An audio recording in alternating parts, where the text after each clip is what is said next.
Que faire des mômes? Que faire des mômes? Que faire des mômes? Que faire des mômes? Que faire des mômes? Que faire des mômes?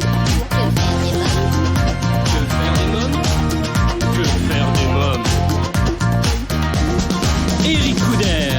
Bonjour à tous, c'est Eric Couder, bienvenue pour ce nouvel épisode de votre podcast Que faire des mômes. Il est temps à présent de rejoindre mon invité.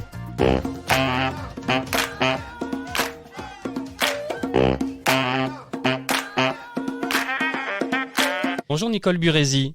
Bonjour Eric Couder, merci de me recevoir ce matin. C'est avec grand plaisir que je vous reçois.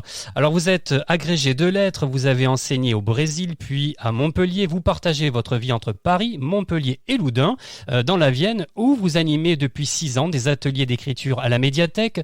Vous écrivez des poèmes, des nouvelles, des pièces de théâtre, des romans et des albums jeunesse. Vous êtes membre des écrivains associés du théâtre, de la Maison des écrivains, de SGDL et de l'association des amis de Théophraste Renaudot. Théophraste Renaudot que l'on retrouve dans votre nouvel ouvrage jeunesse Théophraste Renaudot raconté aux enfants avec quiz et dossier pédagogique publié aux éditions LC. Nicole Burezi, pourquoi cette envie de faire découvrir Théophraste Renaudot aux enfants, puisque j'ai relevé que vous aviez déjà publié en 2020 aux éditions LC un roman historique, Le Testament secret de Théophraste Renaudot. Ah, pourquoi? Parce que déjà ce livre peut faire pendant au livre des adultes. Les parents peuvent acheter le roman historique qui est très très documenté et ils peuvent expliquer aux enfants qui peuvent le lire par eux-mêmes d'ailleurs ce petit ouvrage sur Théophraste Renaudot raconté aux enfants qui se trouvera déjà à l'entrée du musée parce qu'il y a un joli musée Renaudot qui était sa maison, peut-être pas natale mais la maison où il a vécu. Alors pourquoi cet intérêt pour Renaudot? Parce que c'est le personnage héros de la ville de Loudun, ce qu'on ne sait pas suffisamment. Quand on vous parle de Loudun, les gens vous parlent d'Urbain Grandier avec les Ursulines, puisque ce malheureux Urbain Grandier a été brûlé à cause d'elle. On vous parle de Marie Bénard à cause du film où Alice Sapritch jouait. Ah oui. Mais Loudun, c'est bien autre chose. C'est une très belle ville. Ce sont des gens extrêmement sympathiques et leur héros, Théophraste Renaudot, est vraiment un personnage remarquable. Il est remarquable et très injustement méconnu. On lui doit une quantité de choses incroyables. Oui. Il est l'inventeur de la presse périodique avec la Gazette, un journal dont le premier numéro va apparaître grâce à lui en 1631 et continuera à apparaître jusqu'à la guerre de 14. On lui doit les dispensaires. Les gens ne le savent pas. Ah oui. Il les a appelés les consultations charitables. On lui doit ce qu'on appelle aujourd'hui le crédit municipal ou ma tante, et qui sont les mondes de piété, qui existaient en Italie mais qu'il a introduit en France. On lui doit le troc entre particuliers, c'est-à-dire que c'est l'ancêtre du Bon Coin et de eBay, par exemple. On lui doit la télémédecine. C'est absolument incroyable. Je vous lirai un extrait si vous voulez. Oui, bien sûr. On lui doit les conférences grand public, telles que l'effet Michel Onfray ou telles que l'Agora des Savoirs ou d'autres choses. C'est un organisateur hors pair. C'est un personnage très moderne et très à l'avant-garde de son époque. Oui. Il me semblait que les enfants, plus encore que les adultes, quoique en cette période, c'est peut-être vrai pour les deux, les enfants ont beaucoup besoin de repères, ont besoin de savoir sur quel socle se construit leur société. Et Théophraste Renaudot est un personnage fondamental parce qu'il défend les pauvres.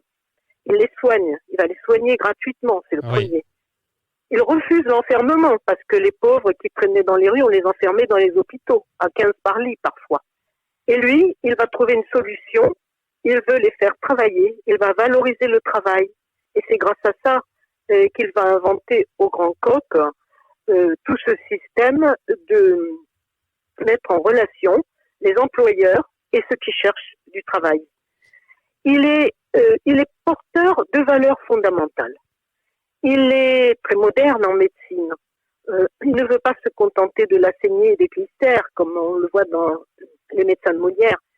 Il a le courage, contre la faculté parisienne, d'affirmer et de défendre les valeurs d'Hippocrate, en particulier la valeur de l'expérience. Et il veut soigner tout le monde. Tout le monde. C'est après lui que l'hôpital instaurera des consultations charitables. Mais avant lui, il n'y en avait pas. Oui, il faut savoir comme vous le disiez, que Théophraste Renaudot a été un grand médecin, un médecin des pauvres et médecin du roi aussi. Hein. C'est ce que j'ai découvert dans votre livre. Hein. Oui, il a été médecin du roi parce que le roi voulait lui donner carte blanche et s'il n'avait pas été médecin du roi, il n'aurait jamais pu exercer à Paris.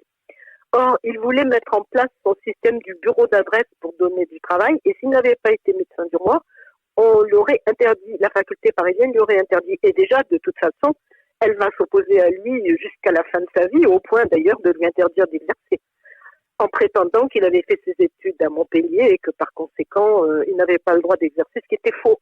Parce qu'à Montpellier, une bulle pontificale avait décidé que ceux qui faisaient leurs études à Montpellier pouvaient exercer partout dans le monde. Ouais. Donc, mais c'est comme vous dites, il était tellement moderne qu'il va se faire énormément d'ennemis.